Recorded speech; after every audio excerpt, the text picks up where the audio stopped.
అనమాట. ఈ ఫార్ములా ప్రతిక్షేపిస్తే సింపుల్ 1860 అనేది ఆన్సర్ అవుతుంది. TET DSC, RRB group D, SIPC వంటి ఎగ్జామ్స్లలో కామన్గా మనకు నంబర్ సిస్టమ్ నుంచి కారణాంకాల మొత్తాన్ని కనుక్కోమని అడుగుతుంటాడు. కారణాంకాల మొత్తాన్ని కనుక్కోండి అని అన్నప్పుడు మనకు ఒక ఫార్ములా ఉంటుంది. ఏంటంటే a power p plus 1 minus 1 a minus 1, b power q plus 1 minus 1 b minus 1, c power r plus 1 minus 1 by c minus 1. ఇక్కడ ఏమంటే ఇలా ఇచ్చి 2 క్యూబ్ 3 పవర్ 1 5 పవర్ 5 స్క్వేర్ ఇచ్చి కారణాంకాల మొత్తాన్ని కనుక్కోమంటే ఈ ఫార్ములాను ఉపయోగించాలి. ఈ ఫార్ములాను గుర్తుపెట్టుకోవడానికి చాలా సింపుల్.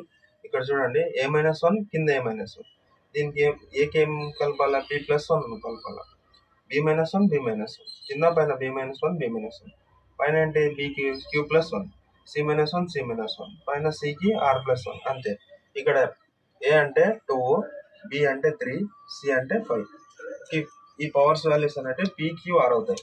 ఇప్పుడు చూడండి, ఫస్ట్ స్టెప్లో ఏం చేయాలంటే ఒకటే స్టెప్లో వస్తుంది. ఈ ఫార్ములాలో దీన్ని ప్రతిక్షేపిస్తే 2 అంటే a అంటే 2 వస్తుంది, a అంటే 2 అవుతుంది.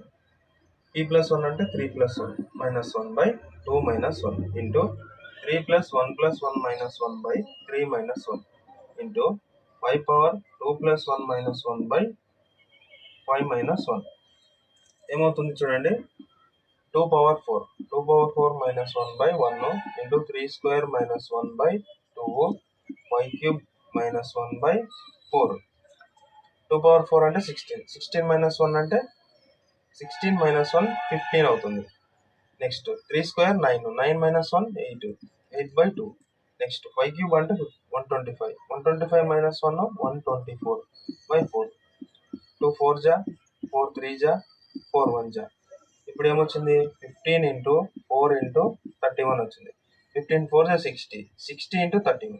ఇక్కడ 0 లేదనుకోండి, 6 ఇంటూ 3 ఎంత? 6 3 జా ఎంత? 18. ఇది 10th ప్లేస్లో ఉంది, 10th డిజిట్ ప్లేస్లో ఉంది కాబట్టి 180 అవుతుంది. 6 ఇంటూ 1 6, 180 ప్లస్ 6